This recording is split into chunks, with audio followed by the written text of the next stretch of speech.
ब्रह्मसूत्र ब्रह्मसूत्र ग्रंथ में page number 425 और 425 के ऊपर से 10 नंबर की पंक्ति है, 10 नंबर की पंक्ति है। तो क्या है वो पंक्ति? तो विज्ञानात्मनः एव देहेन्द्रिय मनोबुद्धि संगातोपाधि संपर्कात् कलुषीभूतस्य ज्ञान ध्यानादि साधनानुष्ठानात् संप्रसन्नस्य देहादि संगातात् उत्क्रमिष्यतः परमात्मैक्योपपत्तेः इदम् अभेदेन उत्क्रमणम् इति औडलोमिः आचार्यः मन्यते।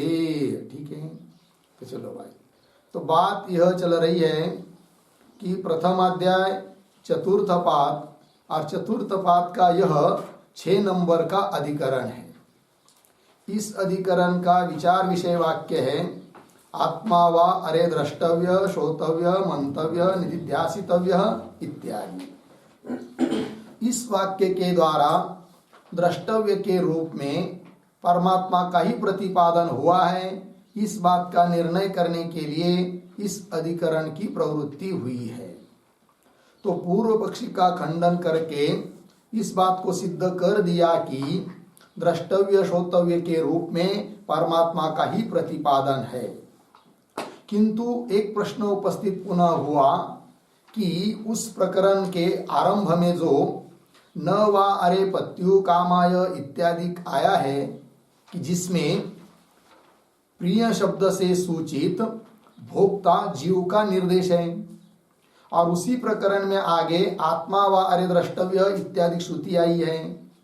तो जिस जीव का पूर्व में प्रतिपादन है तो द्रष्टव्य के रूप में उसी का प्रतिपादन होना चाहिए, और उस जीव का प्रतिपादन नहीं मानोगे तो प्रिय शब्द से सूचित जीव भोक्ता का उपक्रम क्यों किया, ये प्रश्न। तब इस प्रश्न का उत्तर देने के लिए मतांतर से पहले उत्तर दिया। तो 20 नंबर सूत्र में आश्मरथ्य आचार्य जी ने उस प्रश्न का उत्तर दिया। फिर उसके बाद अब औडुलोमी अपना मत बता रहे हैं। तो आश्मरथ्य आचार्य का क्या कहना हुआ? तो उनका सिद्धांत यह है कि जीव और परमात्मा इनका भेद सहित अभेद है, और परमात्मा से उत्पन्न होता है जीवात्मा, जैसे कि अग्नि से उत्पन्न होते विस्फुलिंग। अब उस विस्फुलिंग और अग्नि इन दोनों का भेद भी है अभेद भी है। अग्नि से ही वो निकला है, अग्नि से पृथक नहीं है। अतः अग्नित्व दृष्टि से देखा जाए, उसमें दाहकत्व आदि धर्म देखा जाए तो अग्नि से अभिन्न है। और कार्य रूप अग्नि में अग्नित्व है, इसमें विस्फुलिंगत्व है। इस कार्य कारण भाव दृष्टि से देखा जाए तो दोनों में भेद है, अतः भेद सहित अभेद है। दूसरा दृष्टांत समझना हो तो मिट्टी और मिट्टी से उत्पन्न होता है घट। अब घट दृष्टि छोड़ देंगे, मिट्टी को लेकर मिट्टी दृष्टि से घट का और मिट्टी दोनों को देखेंगे तो मिट्टी और घट दोनों एक ही है।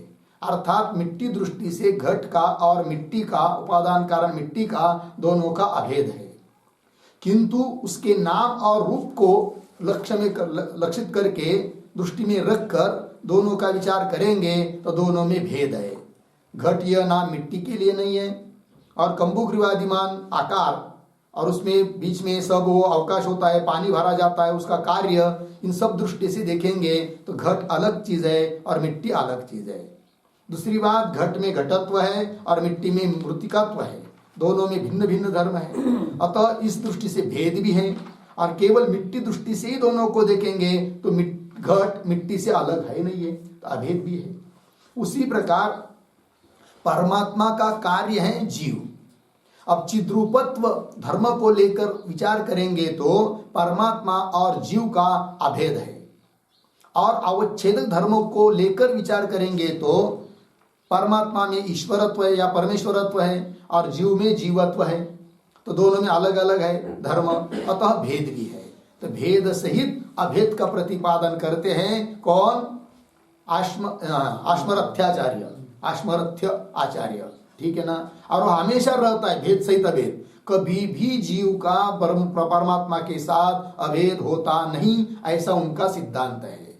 ठीक, अब आत्मावार्य द्रष्टव्य इत्यादि में जीव का ही प्रतिपादन हुआ है और उपक्रम जीव से हुआ है। अब प्रश्न उपस्थित होता है कि जीव का निर्देश, जीव का प्रतिपादन क्यों मान रहे हैं आश्मरथ्याचार्य? तो उनका कहना यह है कि उसी प्रकरण में एक प्रतिज्ञा हुई है, क्या? कि आत्मा का ज्ञान हो जाने से सबका ज्ञान हो जाता है। अब जीव और परमात्मा का भेद होता है, ये सब लोगों को मालूम है, और जीव और परमात्मा का अत्यंत भेद मानेंगे, बिल्कुल भेद मानेंगे, तो परमात्मा का ज्ञान होने पर भी सबका विज्ञान सिद्ध नहीं हो पाएगा, क्योंकि परमात्मा से भिन्न मान रहे आप किसको? जीव को, और लोग मानते ही है। किंतु शास्त्र दृष्टि से देखा जाए तो अत्यंत भेद भी नहीं है, फिर अत्यंत अभेद भी नहीं है, भेद भी है अभेद भी है। किंतु भेद का ज्ञान तो लोगों को है, अभेद का ज्ञान लोगों को नहीं है।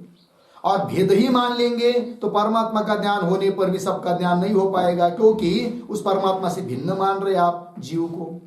अतः लोगों को यह ज्ञान हो जाए कि जीव और परमात्मा का अभेद भी होता है, इसलिए उपक्रम जीव से हुआ और द्रष्टव्य के रूप में जीव को बताया है कि नहीं? जीव को बताया तो पता हो जाता है लोगों को क्या कि द्रष्टव्य के रूप में जीव को बताया है, और आगे श्रुति कह रही है कि आत्मा का ज्ञान होने से सबका ज्ञान होता है। इसका मतलब जीव और परमात्मा भिन्न है, ये लोगों को ज्ञान हो जाएगा, है कि नहीं? तो जीव, ये प्रतिज्ञा पूरी हो जाए, प्रतिज्ञा की सिद्धि हो जाए, इसलिए जीव का ही उल्लेख किया गया है द्रष्टव्यादि के रूप में और उपक्रम में भी। ऐसा सिद्धांत है किनका? आश्मरथ्य आचार्य का। ये हुआ। फिर उसके बाद आते हैं औडोलोमी आचार्य। ये क्या कहते हैं? इनका तो कहना है कि क्या जीव और परमात्मा इनका भेद तो है, किंतु हमेशा के लिए भेद नहीं है, अवस्था को लेकर भेद है। संसार दशा में भेद है और मोक्ष दशा में अभेद है, ऐसा इनका कहना है। फिर आत्मा व द्रष्टव्य इत्यादि में जीव का प्रतिपादन क्यों किया, और उपक्रम में भी जीव का ही प्रतिपादन किया, और इनके दृष्टि से आत्मा व द्रष्टव्य इसमें भी जीव का ही प्रतिपादन है। अब जीव का प्रतिपादन क्यों किया जा रहा है? इस दृष्टि से करना चाहिए था परमात्मा का प्रतिपादन, जीव का क्यों कर रहे? इसलिए कर रहे कि भले आज संसार दशा में जीव परमात्मा का भेद है, किंतु मोक्ष दशा में अभेद हो जाता है। अतः जो जीवात्मा है जिसका उपक्रम किया है वही परमात्मा है, इस बात का ज्ञान होने के लिए जीव का निर्देश किया गया है, ऐसा इनका कहना है। ठीक है, किसका? औडोलोमी आचार्य का। तो दोनों का मत हुआ।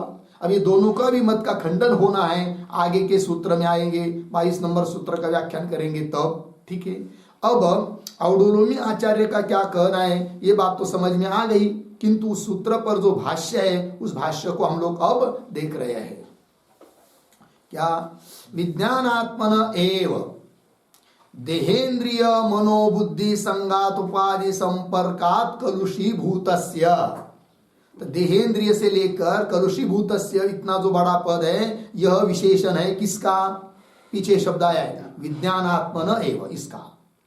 और विशेषण है कौन? आगे, ज्ञान ध्यानादि साधन अनुष्ठानात् संप्रसन्नस्य, यह भी विशेषण है किसका? विज्ञानात्मन एव, इसका। और आगे और एक विशेषण, देहादि संगातात् उत्क्रमिष्यतः, यह भी विशेषण है किसका? विज्ञानात्मन एव, इसका। ठीक है जी। अब देखिए क्या कहना चाहते। तो पहले विशेषण को देखिए, देह इंद्रिय मन बुद्धि संगात, संगात मतलब समूह। तो देह इंद्रिय मन बुद्धि इत्यादि को का जो समूह रूप उपाधि है, उस समूह रूप उपाधि का जब तक संपर्क है जीव के साथ, तब तक उस संपर्क से वो कलुषित हुआ है। कौन? जीव। क्योंकि स्वयं को अपने को देह मान रहा है, कर्ता भोक्ता मान रहा है, तो देह इंद्रियादि उपाधि के कारण, उपाधि से संपर्क हो उसका हो जाने के कारण कलुषीभूत ऐसा जो जीव, विज्ञानात्मन एव, विज्ञानात्मा मतलब जीवात्मा, कलुषीभूत ऐसा जीवात्मा है संसार दशा में। जब वह जीव ज्ञान ध्यान इत्यादि साधन करेगा तब स्वच्छ हो जाएगा, शुद्ध हो जाएगा। वही जीव, वही करे ज्ञान ध्यानादि साधन अनुष्ठानात, ध्यान ध्यानादि साधन का अनुष्ठान करने से संप्रसन्नस्य, संप्रसन्नस्य इस शब्द का अर्थ लिखिए अत्यंत स्वच्छस्य, अत्यंत शुद्धस्य, अत्यंत शुद्ध बन जाता है, स्वच्छ बन जाता है जीवात्मा। ज्ञान ध्यान आदि का अनुष्ठान करेगा तब। ठीक है, आइए भाई, तो ज्ञान ध्यान आदि साधना अनुष्ठान संप्रसन्नस्य, अत्यंत शुद्ध हुआ ऐसा जो विज्ञानात्मा जीवात्मा। फिर क्या करता है वो, जब ब्रह्म तत्व का साक्षात्कार उसको हो जाता है तब देहादि संगाता उत्क्रमिष्यतः, देहादि संगात से उत्क्रमण कर लेता है। उत्क्रमण कर लेता है मतलब क्या, देहादि संगातों के बारे में जो अभिमान है उस अभिमान का त्याग कर देता है। ठीक है ना, तो उत्क्रमण कर लेता है और मरने के बाद ही त्याग होता है कि नहीं? ऐसे इनका सिद्धांत है। जब तक देह है तब तक मोक्ष नहीं, ज्ञान होगा नहीं, और जब साधना करेगा देह गिरेगा तो देहादि संगात से उसका उत्क्रमण हुआ, फिर देहादि के संगात के बारे में जो अभिमान था वो भी त्यक्त हो गया, तो वो ब्रह्म बन गया, तो मोक्ष दशा में अभेद हो गया। ये इनका सिद्धांत। तो देहादि संगाता उत्क्रमिष्यतः, देहादि संगात से उत्क्रमण को प्राप्त हुआ ऐसा जो विज्ञानात्मा जीवात्मा, उस जीवात्मा का क्या जी, परमात्मैक्य उपपत्ति है। ऐसे जीवात्मा का परमात्मा के साथ ऐक्य होता है, ऐक्य की उपपत्ति होती है। ये बात परमात्मैक्य उपपत्ति है, परमात्मा के साथ ऐक्य की उपपत्ति हो जाने से इदम अभेदेन उपक्रमणम, इसलिए आगे वाले होने वाला मोक्ष दशा में होने वाला जो अभेद, उस अभेद दृष्टि से श्रुति ने बता दिया है कि आत्मा वार्य द्रष्टव्य इत्यादि के रूप में उस जीवात्मा का ही प्रतिपादन किया है। यद्यपि द्रष्टव्य होते हुए क्यों परमात्मा चाहिए, किंतु जीवात्मा क्यों, इसलिए कि जीवात्मा और परमात्मा का अभेद होने वाला है। भले आज संसार दशा में दोनों का अभेद नहीं है, किंतु मोक्ष दशा में उन दोनों का क्या होने वाला है, अभेद होने वाला है। उस अभेद को मन में मतलब रखकर, अभेद दृष्टि को लेकर परमात्मा का उल्लेख, जीवात्मा का उल्लेख हुआ है, ऐसा इनका कहना। परमात्मैक्य उपपत्ति है इदम, इदम अभेदेन उपक्रमणम, यह अभेद रूप से उपक्रमण हुआ है, कथन हुआ है। न वारे पत्यु काम यह भी और आत्मा वारे द्रष्टव्य यह भी। इदम अभेदेन उपक्रमणम इति औडुलोमी आचार्य मन्यते, ऐसे औडुलोमी आचार्य मानते हैं। आगे चलिए, श्रुति च एवं भवति, अब अपने मत को पुष्ट करने के लिए श्रुति का प्रमाण दे रहे वो। तो ये जो पंक्ति चालू हो रही है श्रुति इत्यादि, उसके पूर्व में एक वाक्य लिखते हैं अवतरण के रूप में, सत्य संसार दशायाम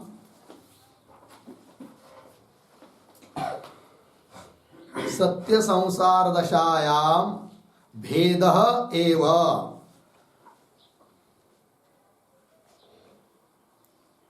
सत्य संसार दशायाम भेदः एव अर्धविराम, मुक्तौ एव अभेदः,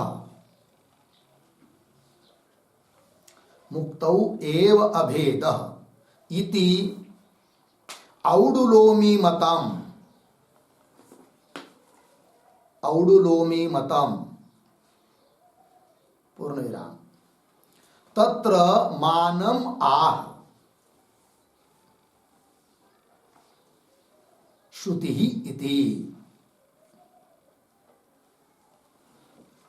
ठीक है, देखो भाई, सत्य संसार दशायाम भेद एव, इनका सिद्धांत है औडुलोमी आचार्य का, संसार सत्य है, मिथ्या मिथ्या कुछ नहीं, संसार सत्य है, जीव सत्य है, समझ में आया? और संसार सत्य, उस संसार दशा में जीव परमात्मा का भेद ही है। सत्य संसार दशायाम भेद एव और मुक्तौ एव अभेद, किंतु मोक्ष दशा में क्या हो जाता है, अभेद। अभेद इति औडुलोमी मतम, तत्र उस मत के लिए, अपने मत के लिए वो प्रमाण दे रहे, मान श्रुति प्रमाण दे रहे। तो पंक्ति देखिए, श्रुति ही च एवं भवति एष संप्रसादः अस्मात् शरीरात् समुत्थाय परम ज्योति उपसंपद्य स्वेन रूपेण अभिनिष्पद्यते इति, ये श्रुति है। एष संप्रसादः, संप्रसाद नाम जीव, संप्रसाद शब्द का अर्थ जीव। अस्मात् शरीरात् समुत्थाय, इस शरीर से समुत्थान करता है, उत्क्रांति करता है। शरीर का, शरीर के जो, शरीर में जो देव तादात्म्य उसका है कि नहीं, उसका वो त्याग कर देता है, अभिमान छोड़ देता है। तो शरीरात् समुत्थाय, फिर उसके बाद परम ज्योति उपसंपद्य, परम ज्योति परमात्मा को प्राप्त होकर स्वेन रूपेण, वास्तविक अपने रूप से अभिनिष्पद्यते, प्रकट होता है, ऐसा श्रुति कह रही है। इति लग गया, ये औडुलोमी आचार्य का मत है। और कह रहे आगे वो, और कहीं किसी जगह पर उन्होंने ये भी कह दिया है कि नाम और रूप ये जीवात्मा के वास्तव है कि नहीं, अर्थात नाम रूपात्मक मानते, जैसे घटपट नाम रूपात्मक है वैसे जीव भी नाम रूप वाला है, ये कह रहे वो। वेदांत मत में ऐसा नहीं है, नाम रूप ये उपाधि के धर्म है, जीवात्मा के नहीं। और जीव और परमात्मा का हमेशा अभेद है, जीव दशा में भी जीव का परमात्मा के साथ अभेद है, भेद प्रतीत हो रहा है उपाधि के कारण, और संसार मिथ्या है वेदांत मत में, ठीक है। जीव भाव उपाधि के कारण है, ठीक है, और जीव दशा में भी परमात्मा और जीवात्मा का अभेद ही है। लग गया ये बात। अब क्या कहते हो आगे औडुलोमी आचार्य, देखिए, क्वचित जीवाश्रयम अपि नाम रूपम नदी निदर्शनेन ज्ञापयति, ठीक है। देखो भाई, तो क्वचित के पूर्व में एक वाक्य लिखते हैं अवतरण, किंच किंच जीवस्य नाम रूपाश्रयत्व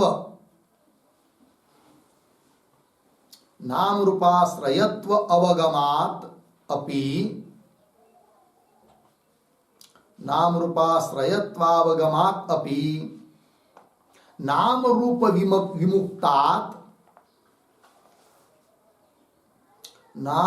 विमुक्तात् ब्रह्मणः भेदः एव, ब्रह्मणः भेदः एव संसार दशायाम इति आह क्वचिच्च इति क्वचिच्च इति, ठीक है। किंच का क्या, जीवस्य नाम रूपाश्रयत्व अवगमा, जीव कैसा है, नाम रूप का आश्रय है, ऐसा प्रतीत होने से जीव और परमात्मा ब्रह्म का भेद ही है संसार दशा में, क्योंकि ब्रह्म हमेशा नाम रूप से रहित है। तो नाम रूप विमुक्ता ब्रह्मण, नाम रूप से रहित ऐसा जो ब्रह्म, उस ब्रह्म का भेद ही है जीव के साथ, क्योंकि जीव कैसा, नाम रूप वाला, और ब्रह्म कैसा, नाम रूप से रहित, लेकिन अतः संसार दशा में दोनों का हमेशा भेद ही है। इस बात को कह रहे नाम रूप जीव में बताकर औडुलोमी आचार्य। पंक्ति को देखिए, क्वचित जीवाश्रयम अपि नाम रूपम नदी निदर्शनेन ज्ञापयति, इन शब्दों का थोड़ा अन्वय, क्वचित जीवाश्रयम, थोड़ा आगे, नाम रूपम, पीछे अपि, आगे नदी निदर्शनेन ज्ञापयति। अर्थ देखिए, कहीं कहीं पर उन औडुलोमी आचार्य ने इस बात को बताया है कि जीवाश्रयम नाम रूपम, जीव के आश्रित है कौन, नाम और रूप, अर्थात जीव भी नाम रूप वाला है। तो जीवाश्रयम नाम रूपम अपि नदी निदर्शनेन ज्ञापयति, नदी के दृष्टांत से, नदी का निर्देश करके श्रुति जीव आश्रित नाम रूप है, नाम रूप वाला जीव है, इस बात को बताती है। ऐसा औडुलोमी आचार्य हम लोगों को बता रहे हैं, ठीक है। क्वचिच्च जीवाश्रयम नाम रूपम अपि नदी निदर्शनेन ज्ञापयति, ज्ञापयति का कर्ता कौन है, श्रुति ही ज्ञापयति, श्रुति बता रही है क्या कि नाम रूप के आश्रय वाला जीव है। और श्रुति किस माध्यम से बता रही है नाम रूप के आश्रय वाला जीव है? नदी का दृष्टांत देकर, है कि नहीं? किंतु नाम रूप आश्रय वाला जीव है, यह बताने में श्रुति का तात्पर्य है, ऐसा औडुल में आचार्य का मत है। वस्तुतः श्रुति का तात्पर्य वैसा नहीं है, किंतु उस प्रकार का वो तात्पर्य निकालते हैं। कैसे श्रुति को पढ़ते हैं? अब यथा नद्यः स्यन्दमानाः समुद्रे अस्तं गच्छन्ति नाम रूपम विहाय तथा विद्वान नाम रूपादि मुक्तः परात् परम पुरुषम उपैति दिव्यम इति। ठीक है, श्रुति के पदों का थोड़ा अन्वय करेंगे। यथा स्यन्दमानाः, पीछे नद्यः, आगे नाम रूपे विहाय, नाम रूपे विहाय, पीछे समुद्रे अस्तं गच्छन्ति, समुद्रे अस्तं गच्छन्ति, आगे तथा, एक शब्द छोड़कर आगे नाम रूपाद विमुक्तः, पीछे विद्वान, नाम रूपाद विमुक्तः विद्वान, आगे परात् परम, थोड़ा आगे दिव्यम, पीछे पुरुषम उपैति। देखो भैया कि दृष्टांत, यथा जिस प्रकार स्यन्दमानाः नद्यः, बहती हुई नदियां, क्या जी? नाम रूपे विहाय, अपना नाम और रूप को छोड़कर, समुद्रे अस्तं गच्छन्ति, समुद्र में लय को विलय को प्राप्त होती है। जितनी भी नदियां है वो सब कहाँ जाती है? समुद्र में ही जाती है।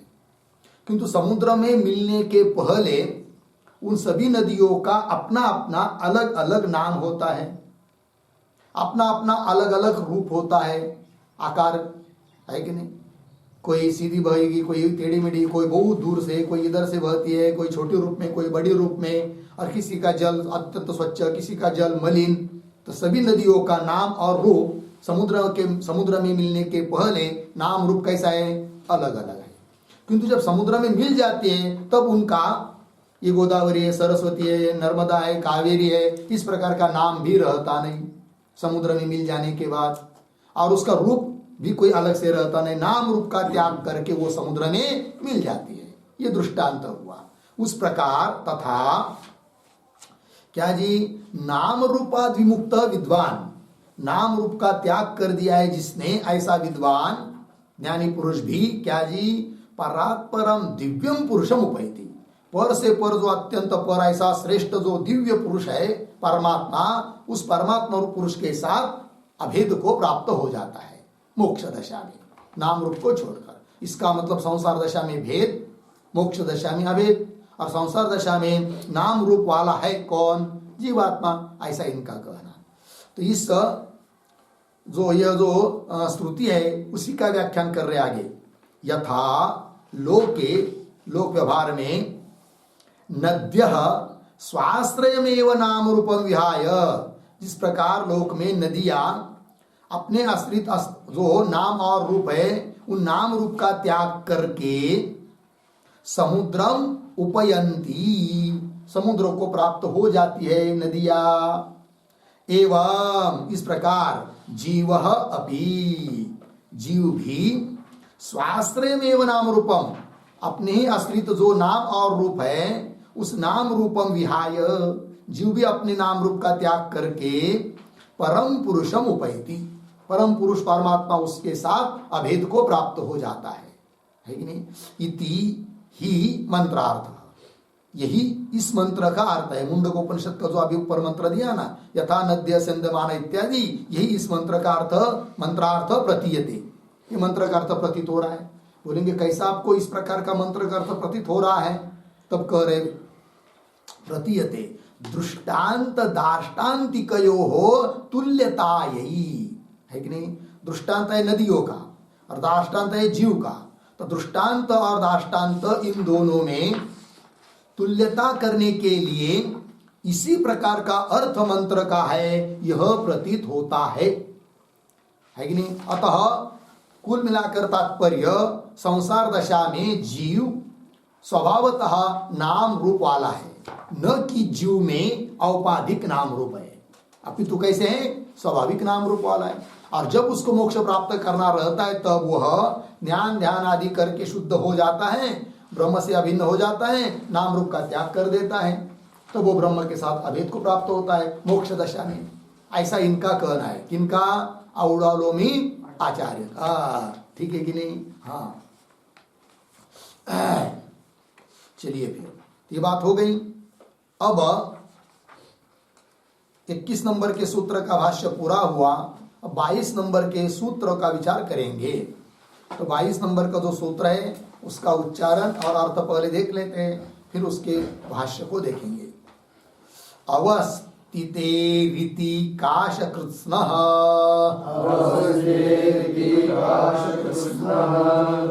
ठीक, अवस्थिते इति काश कृत्स्न। तो क्या कहना इनका, तो थोड़ा लिखते हैं इनके बारे में। तो लिखेंगे सूत्रावतरणम, सूत्रावतरणम प्रिय संसुचित उपक्रम सामर्थ्यात्,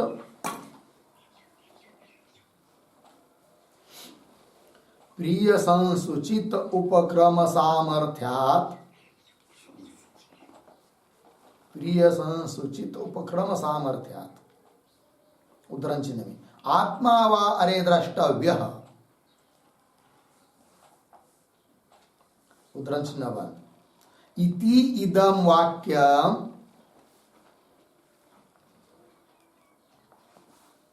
इति इदं वाक्यम् जीव विषयम् अस्ति,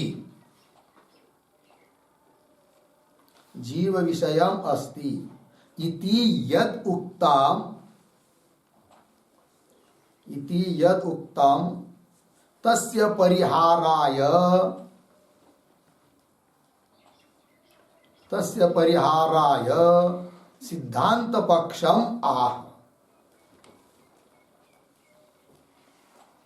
सिद्धांत पक्षम आह, ठीक। फिर आइए नीचे सूत्रम, सूत्रम सूत्र है अवस्थिते रीति काश कृत्स्न, अवस्थिते रीति काश कृत्स्न, 1-4-22 पदच्छेद अवस्थिते इति काश कृत्स्न। फिर आगे पदार्थोक्ति, अवस्थिते बराबर अविद्याकल्पितेन, अविद्याकल्पितेन जीव भावेन,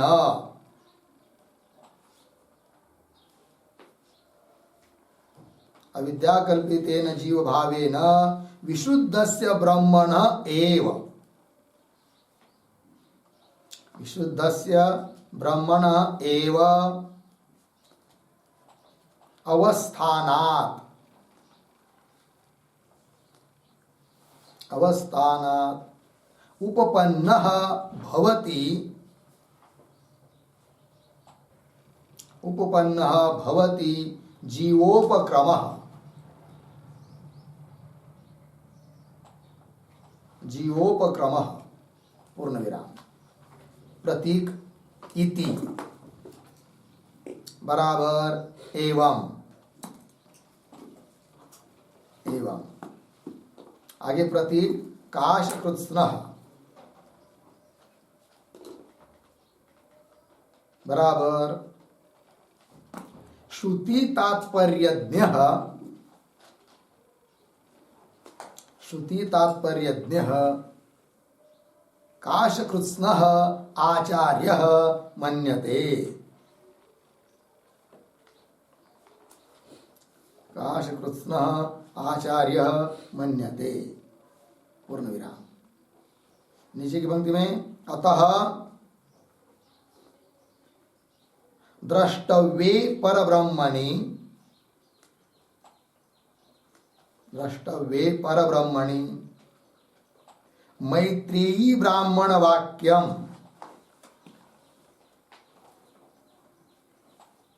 मैत्रेयी ब्राह्मण वाक्यम समन्वितम, समन्वितम इति सिद्धम।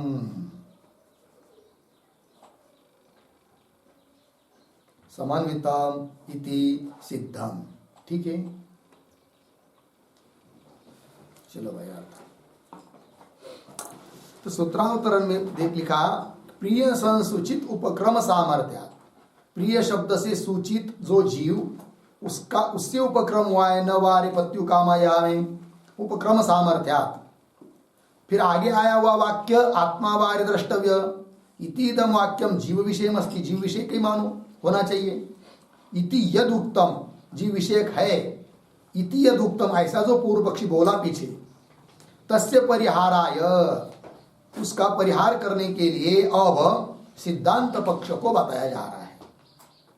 तो सूत्र आया फिर अवस्थिते रीति काशकृत्स्न, पदार्थोक्ति में अवस्थिते है मतलब अविद्या कल्पितेन जीव भावेन, जीव भाव अविद्या के द्वारा कल्पित है, वास्तविक जीव भाव भी वस्तुता नहीं है, अविद्या से कल्पित औपाधिक है।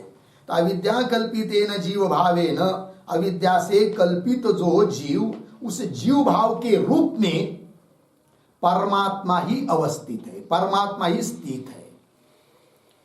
अर्थात जीव से अलग कोई परमात्मा है ऐसी बात नहीं, जीव के रूप में परमात्मा ही है। अतः जीव से उपक्रम हुआ। फिर आगे आत्मा व द्रष्टव्य, यहां परमात्मा को बताया। फिर जीव से उपक्रम क्यों किया? इसलिए कि वह जीव परमात्मा से अतिरिक्त नहीं है, इस बात को दिखाने के लिए जीव से उपक्रम किया। और फिर अंतिम में शुद्ध जो उपाधि रहित निर्गुण तत्व परमात्मा, उसका ही साक्षात्कार होना चाहिए, इसलिए आत्मा व द्रष्टव्य इत्यादि कहा। ये बात तो अविद्या कल्पितेन जीव भावेन, अविद्या कल्पित जो जीव, उस जीव भाव में जीव के रूप में विशुद्ध जो परमात्मा वही स्थित है जीव के रूप में। तो विशुद्ध से ब्रह्मण एव अवस्थानात्, इसलिए उपपन्न हो जाता है, उपपन्न भवति जीवोपक्रम, जीव से उपक्रम हुआ है, जीव से आरंभ हुआ है, वो उपपन्न हो जाता है, क्योंकि जीव कोई अतिरिक्त नहीं, वो परमात्मा ही है। ठीक है ये बात। और वो जो भेद दिखाई दे रहा है वो उपाधिकृत है, वास्तविक भेद नहीं है कि नहीं? कल्पित भेद, वास्तव अभेद, ये सिद्धांत। इति इस प्रकार एवं काशकृत्स्न मतलब श्रुति तात्पर्यज्ञ, श्रुति तात्पर्य का, श्रुति का मर्म जानने वाले ऐसे जो काशकृत्स्न नाम के आचार्य, उनका यह कहना है और वेदांत के लिए अनुकूल है। वेदांत के साथ इस मत का कोई विरोध नहीं है काशकृत्स्न आचार्य का। किंतु पहले जो दो मत हुए आश्मरथ्य और औडुलोमी, उनका तो वेदांत के साथ विरोध है, अतः उनका खंडन करेंगे। ठीक, आइए। अतः द्रष्टव्य पर ब्रह्मणि, द्रष्टव्य साक्षात्कार करने योग्य जो परमात्मा, उसमें ही मैत्री ब्राह्मण वाक्य का समन्वय। मैत्री ब्राह्मण वाक्य मतलब आत्मा व द्रष्टव्य, इस वाक्य का समन्वय परमात्मा में ही है, इस बात की सिद्धि हो जाती है। ठीक, आइए, ये हो गया भाई काशकृत्स्न आचार्य का मत। अब भाष्य को देखते हैं। आइए, अस्य एव परमात्मनः अनेन अपि विज्ञानात्म भावेन अवस्थानात् उपपन्नम इदम अभेदेन उपक्रमणम इति काशकृत्स्न आचार्य मन्यते। ठीक है, आइए भाई। तो अवस्थानात् तक ठीक है। अवस्थान जो बीच में शब्द आया है, उसके आगे थोड़ा सा अन्वय करेंगे। पंक्ति शुरू से पढ़ता हूं पहले। अस्य एव परमात्मनः अनेन अपि विज्ञानात्म भावेन अवस्थानात्। उसके आगे देखिए 2 शब्द छोड़कर अभेदेन, उसके पीछे इदम, आगे उपक्रमणम, पीछे उपपन्नम, आगे इति काशकृत्स्न आचार्य मन्यते।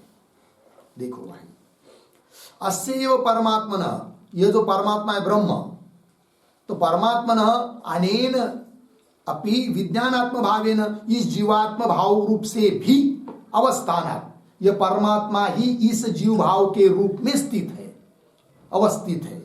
ठीक है, क्योंकि इन सब जगत को, सृष्टि को बनाकर उसी परमात्मा ने ही इस सृष्टि में क्या किया है, प्रवेश किया है।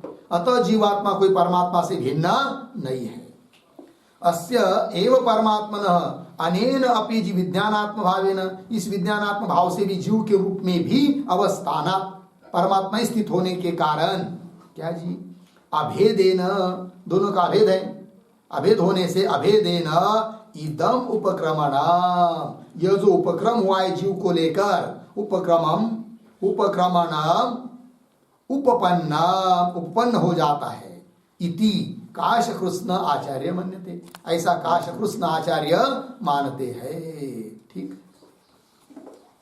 आगे तथा च ब्राह्मणम, मिल गया आगे पंक्ति भाष्य में, तथा च ब्राह्मणम अनेन जीवेन आत्मना अनुप्रविश्य नाम रूपे व्याकरवाणी इति एवं जातीयकम परस्यैव आत्मनः जीव भावेन अवस्थानं दर्शयति। ठीक, देखो भाई एक एक बात। तो ये जो पंक्ति है तथा च ब्राह्मणम, तथा के पूर्व में एक वाक्य,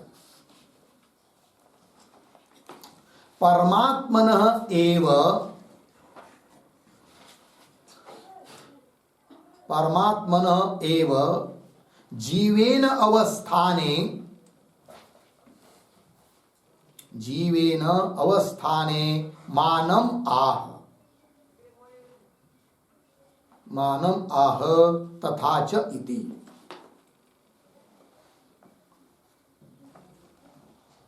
ठीक है, देखो भैया,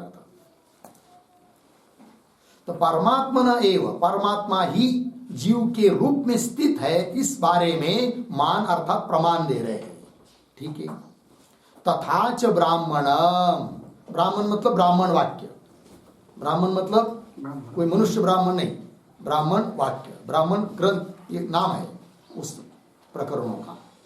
तथा च ब्राह्मणम, क्या ब्राह्मण वाक्य है भाई, अनेन जीवेन आत्मना अनुप्रविश्य, इस जीव रूप आत्मा के रूप में अनुप्रवेश, प्रवेश करके, अनुप्रविश्य बाद में प्रवेश किया परमात्मा ने, अर्थात पहले जगत को उत्पन्न किया, फिर उसमें स्वयं प्रवेश कर लिया उस परमात्मा ने, अर्थात जीव के रूप में वो परमात्मा ही प्रवेश किया हुआ है कि नहीं। जीव से अतिरिक्त परमात्मा नहीं है, जीव रूप में स्थित परमात्मा ही है, यह बात। अनेन जीवेन आत्मना अनुप्रविश्य नाम रूपे व्याकरवाणी, ठीक है ना, और नाम उस परमात्मा ने स्वयं कहा है कि जीव रूप से मैं अनुप्रवेश करके नाम रूपे व्याकरवाणी, नाम रूप को मैं व्यक्त करता हूं। इति एवं जातीयकम, इति एवं जातीयकम किम, एवं जातीयकम ब्राह्मणम, शुरू में आया है ना तथा च ब्राह्मणम, इति एवं जातीयकम किम ब्राह्मणम, एवं जातीयकम के ऊपर लिख के रखिए ब्राह्मणम।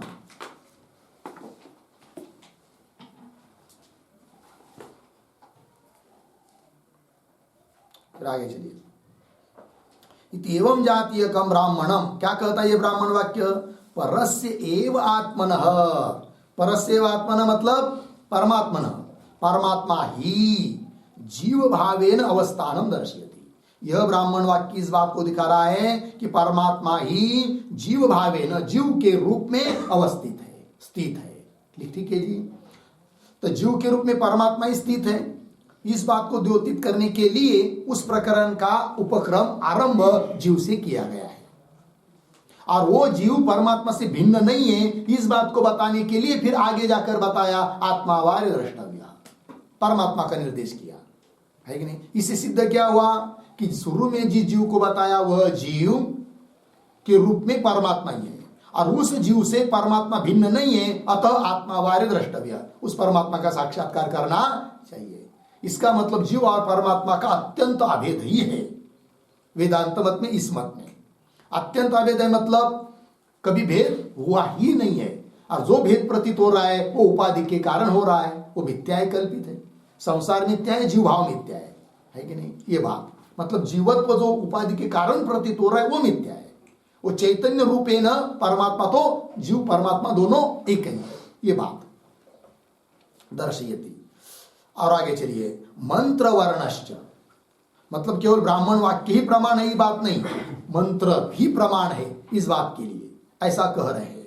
मंत्र वर्णश्च, क्या मंत्र है वो? सर्वाणि रूपाणि विचित्य धीरो नामानि कृत्वा अभिवदन यद आस्ते इति एवं जातीयकः, इति एवं जातीयकः मंत्र, इस है कि नहीं, इस प्रकार का सिद्धांत बताने वाले मंत्र भी प्रमाण है, ये बात।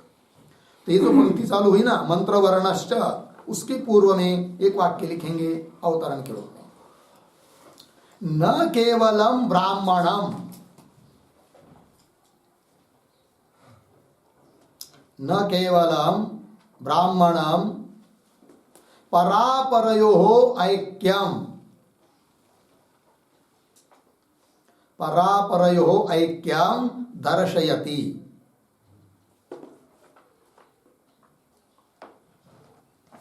न केवलम ब्राह्मणम परापरयोः ऐक्यम दर्शयति, अर्धविराम, किंतु मंत्रः च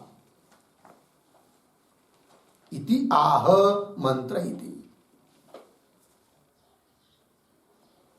देखो भाई अर्थ, केवल ब्राह्मण वाक्य ही जीव ब्रह्म का ऐक्य नहीं बता रहा है, अपितु मंत्र भी ऐक्य को बता रहा है, इस बात को कह रहे हैं। तो आइए पढ़ते हैं।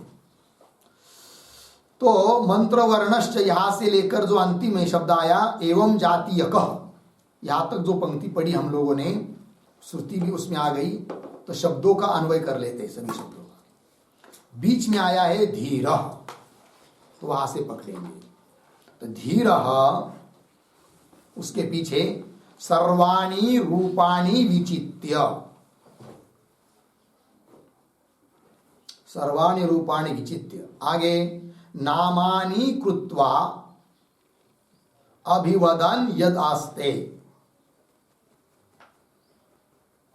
आगे इति एवं जातीयकः, फिर शुरू में मंत्र वर्णः च, इस जाति वाला मतलब इस सिद्धांतों को बताने वाला यह मंत्र भी है। तो अर्थ देखिए भाई श्रुति का, तो श्रुति के शब्दों का थोड़ा अर्थ हम लोग लिख लेते हैं। प्रतीक है धीर,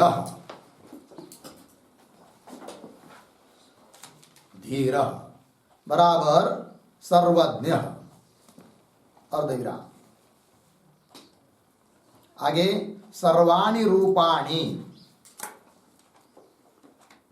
बराबर चराचराणि शरीराणि,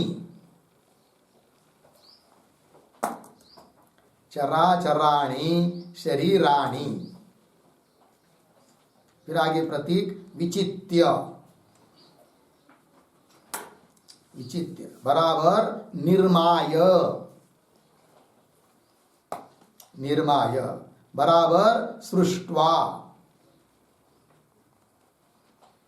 सृष्ट्वा, अर्धविराम, आगे तेषां नामानि च कृत्वा, तेषां नामानि च कृत्वा स्वयं, स्वयं तेषु बुद्ध्यादिषु, तेषु बुद्ध्यादिषु प्रविश्य,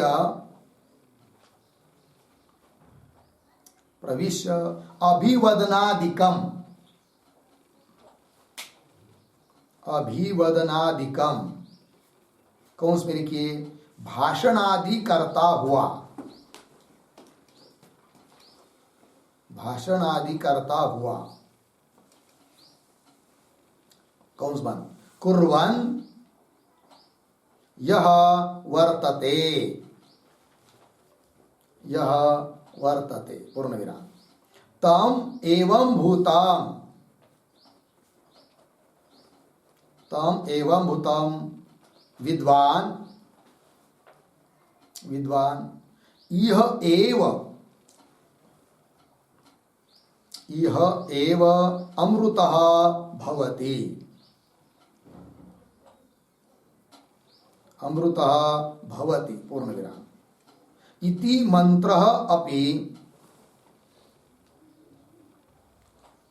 इति मंत्रः अपि परस्य एव जीवेन, परस्य एव जीवेन स्थितिम आह, स्थितिम आह इत्यर्थः। ठीक है, अर्थ को देखो, धीर बराबर सर्वज्ञ, धीर शब्द का अर्थ सर्वज्ञ, सर्वाणि रूपाणि, धी सर्वज्ञ ऐसा परमात्मा, तो सर्वाणि रूपाणि मतलब चराचराणि शरीराणि, चर अचर जितना भी जगत है शरीरादिक है, उन सबको विचित्य निर्माय, निर्माण करके, उत्पन्न करके, सृष्टवा, फिर तेषाम नामानि च कृत्वा, और उनके नाम भी करा दिया, नाम रूप ये सब, तेषाम नामानि च कृत्वा, फिर स्वयं, वो स्वयं परमात्मा क्या, येषु बुद्ध्यादिषु प्रविश्य, उन सभी बुद्ध्यादिकों में वो क्या कर लिया, उसने प्रवेश कर लिया, फिर प्रवेश करके क्या किया, क्या क्या कर रहा है, अभिवदनादिकम कुर्वन्, भाषणादि करता है, बोलता है, देखता है, वो परमात्मा इन सभी में प्रवेश किया हुआ, देख रहा है, बोल रहा है, खा रहा है, पी रहा है, ठीक है ना। तो अभिवदनादिकम कुर्वन् यह वर्तते, ऐसा जो है स्थित है, तम एवं भूतम, उस इस प्रकार के अखंड एक रस परमात्मा को जानने वाला विद्वान, जो जानता है, जानने वाला क्या होता है, यह एव अमृत भवति, यही पर अमृत भाव को प्राप्त होता है। इति, इस प्रकार मंत्र भी, ये मंत्र क्या कर रहा है कुल मिलाकर, कि यह मंत्र भी परस्य एव जीवेन, परस्य परमात्मन, परमात्मा का ही जीवेन स्थिति, जीव रूप से स्थिति परमात्मा की ही है, जीव कोई अलग चीज नहीं है, परमात्मा ही जीव के रूप में स्थित है, यह मंत्र, यह तात्पर्य हुआ, इतिहास हो गया ना। आइए फिर आगे, तो धीर सर्वाणि रूपाणि विचित्य नामानि कृत्वा अभिवदन यदास्ते इति एवं जाति का मंत्रश्च। ठीक है, ये बात हो गई भाई। तो कहने का तात्पर्य क्या हुआ, फिर काशी कृष्णाचार्य का तात्पर्य मत क्या निकला, कि उपक्रम जीव से हुआ है, और इसलिए जीव से हुआ है कि वो जीव के रूप में परमात्मा ही विद्यमान है, फिर उसी परमात्मा का साक्षात्कार करना चाहिए, इसलिए कह दिया आगे आत्मा वारे द्रष्टव्य। ठीक है, ये बात है। तो उपाधिकृत जीवत्व है, और वस्तुतः देखा जाए तो जीव परमात्मा का हमेशा अभेद ही है, और संसार मिथ्या है, इस सिद्धांत में। आगे चलिए फिर, न च तेज प्रवृत्ति नाम सृष्टौ जीवस्य पृथक सृष्टि ही श्रुता, येन परस्मात् आत्मनः अन्य तद्विकार जीव स्यात्। अब देखो भाई, इस बात से कौन बात कही जा रही है, इस बात को समझने के लिए न च, इसके पूर्व में एक वाक्य लिखेंगे हम लोग अवतरण के रूप में। तो लिखते, तेज प्रभृति नाम इव, तेज प्रभृति नाम इव जीवस्य ब्रह्म कार्यत्वात्, जीवस्य ब्रह्म कार्यत्वात् ब्रह्म ज्ञाने सर्वज्ञान सिद्धेः, सर्वज्ञान सिद्धेः, आगे आत्यंतिकम ऐक्यम, आत्यंतिकम ऐक्यम श्रुतम अपि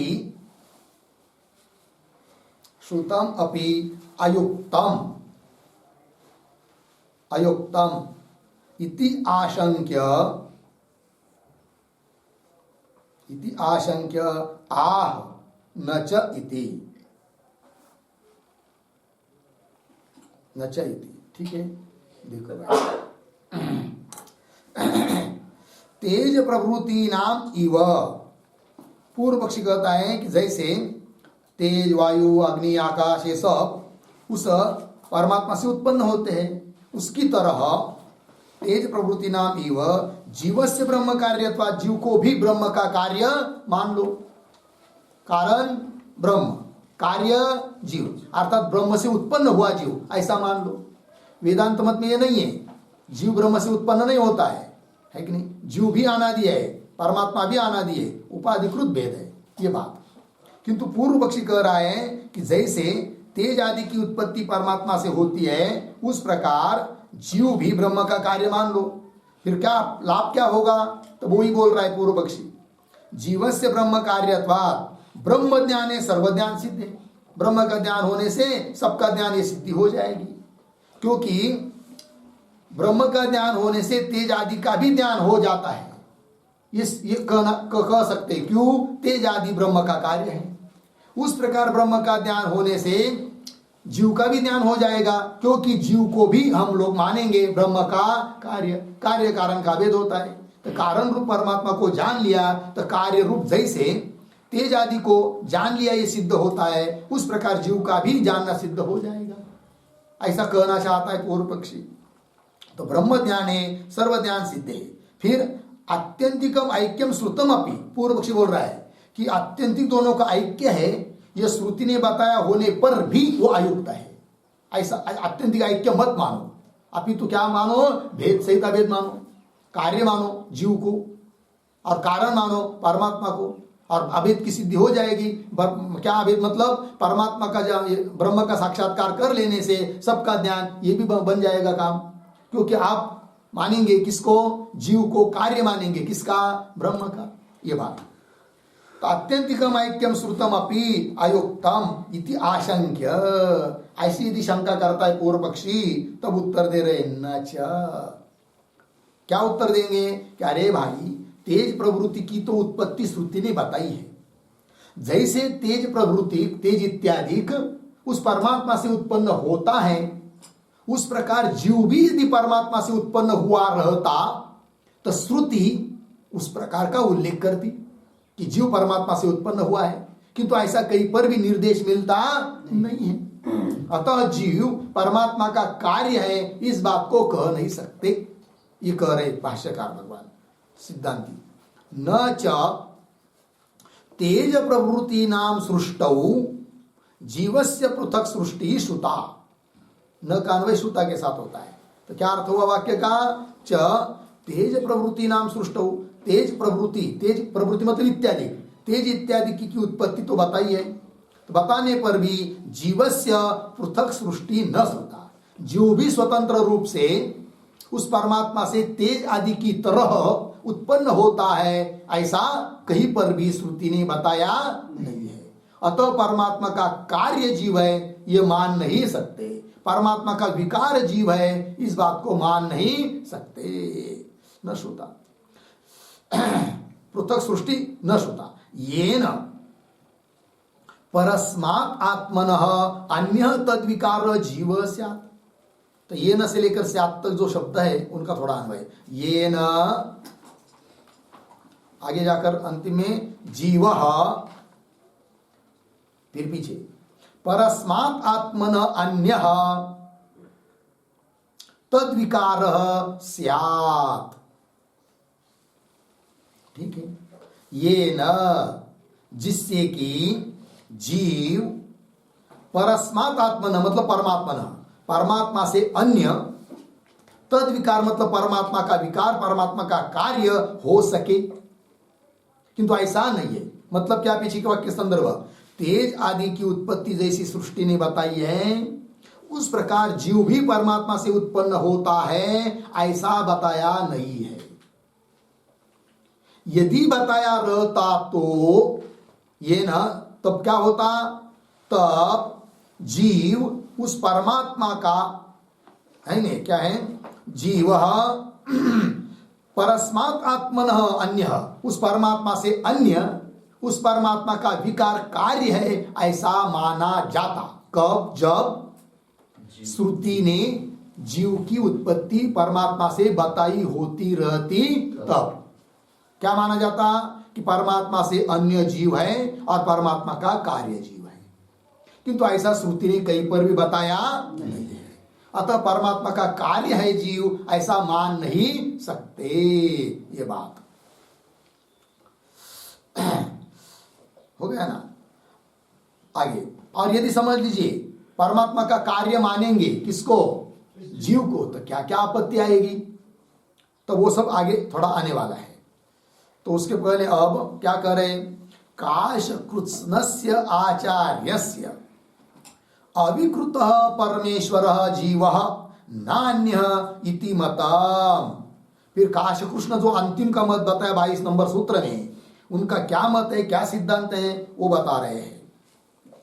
देखो भाई, तो ये जो काश कृष्णस्य इत्यादि पंक्ति आई ना, तो उसके पूर्व में एक छोटा वाक्य, समीचीन संग्रहार्थम,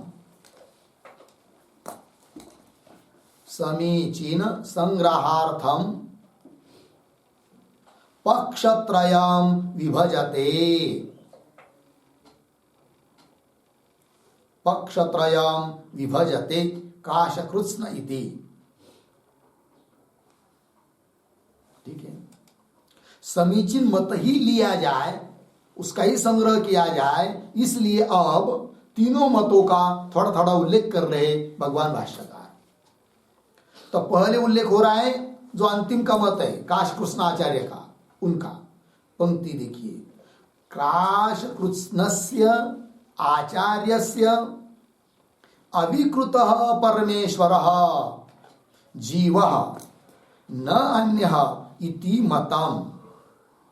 तो ये अंतिम का मत हुआ काश कृष्णाचार्य का। फिर आगे आश्मरत्याचार्य का मत आएगा, फिर पुनः औडुल्य आचार्य का मत बताएंगे। तीनों का थोड़ा थोड़ा उल्लेख करके फिर अंतिम में कहेंगे कि इन तीनों में से काश कृष्णाचार्य का मत ही उचित है करके।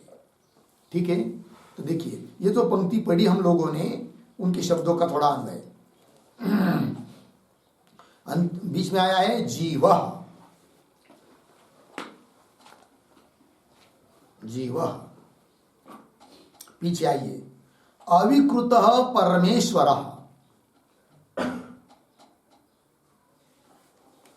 अविकृत परमेश्वर, आगे अन्यः न, अन्यः न, आगे इति, फिर शुरू में आइए काश कृष्णस्य आचार्यस्य, फिर अंतिम में मतम।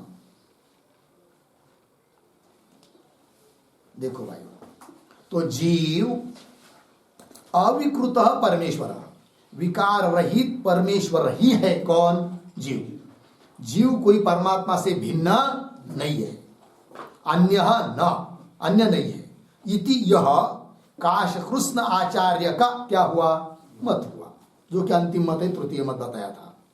ठीक, अब आश्मरत्याचार्य का क्या मत हुआ? थोड़े में दे रहे एक पंक्ति में, आश्मरथ्यस्य तु यद्यपि जीवस्य परस्मात् अनन्यत्वम अभिप्रेतम तथापि प्रतिज्ञा सिद्धेः इति सापेक्षत्व अभिधानात् कार्य कारण भावः कियान अपि अभिप्रेतः इति गम्यते। यह आश्मरत्याचार्य का मत। तो क्या है? तो आगे आगे जो अंतिम है ना, दो चार शब्द, उनका थोड़ा अन्वय करते हैं। कहा से? सापेक्षत्वाभिधानात्, मिल गया बीच में ये, उसके आगे का पदों का अन्वय, पीछे तो सरल है। सापेक्षत्वाभिधानात्, आगे कियान अपि, पीछे कार्य कारण भावः, आगे अभिप्रेतः इति गम्यते। अब पूरे पंक्ति का अर्थ देखिए भाई, आश्मरत्य तू, तो काशकृष्ण आचार्य से भिन्न मत है आश्मरत्याचार्य का, इसलिए तू शब्द आया। आश्मरत्य तू क्या कहते, यद्यपि जीवस्य परास्मात् अनन्यत्वम, अनन्यत्वम अभिन्नत्वम, अनन्यत्व का अर्थ अभिन्नत्व, जीव का परमात्मा के साथ अभेद, अनन्यत्वम अभिप्रेतम, अनन्य अभेद उनको उन्होंने भी कहा है, आश्मरत्याचार्य ने जीव का परमात्मा के साथ अभेद कहा है, तो भी वो कैसा कहा है, प्रतिज्ञा सिद्धेः इति सापेक्षत्वाभिधानात्, वो वास्तव अभेद नहीं मानते, उनका कहना यह है कि प्रतिज्ञा सिद्धि के लिए अभेद मानना है। एक के विज्ञान से सब ज्ञात हो जाता है, ये जो प्रतिज्ञा, इस प्रतिज्ञा की सिद्धि के लिए अभेद मानते हो, वो वास्तविक भेद मानते हैं, और कुछ धर्मों को लेकर अभेद मानते हैं, मतलब भेद से अभेद मानते हैं। कौन? आश्मरत्य आचार्य। तथापि प्रतिज्ञा सिद्धि इति सापेक्षत्वात्, मतलब किसी चीज की अपेक्षा करके, प्रतिज्ञा सिद्धि की अपेक्षा करके अभेद मानते हैं। सापेक्षत्व अभिधानात्, कथन करने से क्या, कियान अपि कार्य कारण भाव अभिप्रेतः, कियान अपि, कियान अपि शब्द का क्या अर्थ है, कियान अपि शब्द का अर्थ लिखिए, कियान अपि बराबर अभेदवत भेदः अपि, अभेदवत भेदः अपि, ठीक। सापेक्षत्वाभिधान, कियान अपि मतलब अभेद की तरह भेद भी उन्होंने माना है कि नहीं। कियान अपि कार्य कारण भाव अभिप्रेत, कार्य कारण भाव माना है उसमें, अर्थात भेद माना है, और प्रतिज्ञा सिद्धि के लिए कुछ धर्मों को लेकर अभेद माना है, इसका मतलब भेद सहित अभेद माना है उन्होंने, ठीक। अभिप्रेतः इति गम्यते, ये मत हुआ काशकृष्ण, ये सॉरी आश्मरत्याचार्य का। और औडुलोमी आचार्य का क्या मत है, वो भी एक पंक्ति में पढ़ लेते हैं। औडुलोमी पक्षे पुनः स्पष्टम एव अवस्थान्तरापेक्षौ भेदा भेदौ गम्यते, उनके मत में तो स्पष्ट ही है, भेद सही, भेद भी अभेद भी, अवस्था को लेकर, संसार दशा में भेद और मोक्ष दशा में अभेद, बंधन अवस्था में भेद, मोक्ष दशा में अभेद, वही औडुलोमी पक्षे पुनः स्पष्टम एव अवस्थान्तरापेक्षौ, अवस्थान्तरापेक्षौ मतलब क्या, उस पर एक वाक्य लिखिए, एक छोटा सा शब्द, अवस्थान्तरे बराबर बंध मोक्षौ, अवस्थान्तरे बराबर बंध मोक्षौ, अर्धविराम, संसार दशायां भेदः एव, संसार दशायां भेदः एव, अर्धविराम, मुक्त्यवस्थायां अभेदः एव, मुक्त्यवस्थायां अभेदः एव इत्यर्थः। यह औडुलोमी आचार्य का मत है। अवस्थांतर मतलब बंध और मोक्ष, भिन्न भिन्न अवस्था हुई दो, उसमें संसार दशायां भेद एव, मुक्ति अवस्थायां अभेद एव, ठीक। आइए मूल में, औडुलोमी पक्षे पुनः स्पष्टम एव अवस्थांतर अपेक्षौ, अवस्था को लेकर, मोक्ष, संसार दशा और मोक्ष दशा, इनको लेकर भेदा भेदो गम्यते, संसार दशा में भेद, मोक्ष दशा में अभेद, ऐसा मत है। अब इन तीनों मत बता दिया, अब इन तीनों मतों में कौन सा मत उचित है भाई, तो आगे दे रहे, तत्र काशकृत्स्नीय मतम श्रुति अनुसारी इति गम्यते, ठीक है।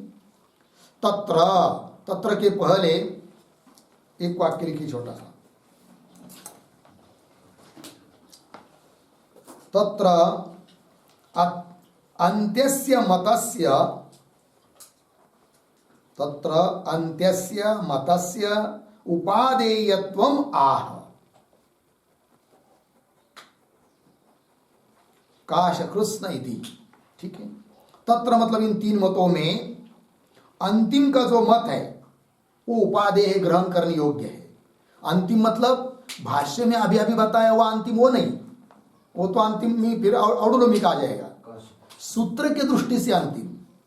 तो सूत्रों में पहले बताया आश्मरत्य का मत, दूसरा बताया औडुलोमी कवच, और तीसरा बताया काशकृत्स्नवत, वो समीचीन है ये कहना। ठीक है, वही करें। अंत्यस्य मतस्य उपादेयत्वम, भाष्य की पंक्ति की, तत्र काशकृत्स्नीय मतम, काशकृत्स्न आचार्य का मत श्रुति अनुसारी, श्रुति के अनुसार है, इति गम्यते, श्रुति के अनुसार है ये जाना जाता है। लग गया जी, अतः वही मत उचित है, हो गया ना। फिर उसके आगे और कुछ बहुत विचार आ रहा है, उसका विचार हम लोग कल करेंगे। ओम पूर्णमदः पूर्णमिदं पूर्णात् पूर्णमुदच्यते पूर्णस्य पूर्णमादाय पूर्णमेवावशिष्यते। ओम शांति शांति शांति।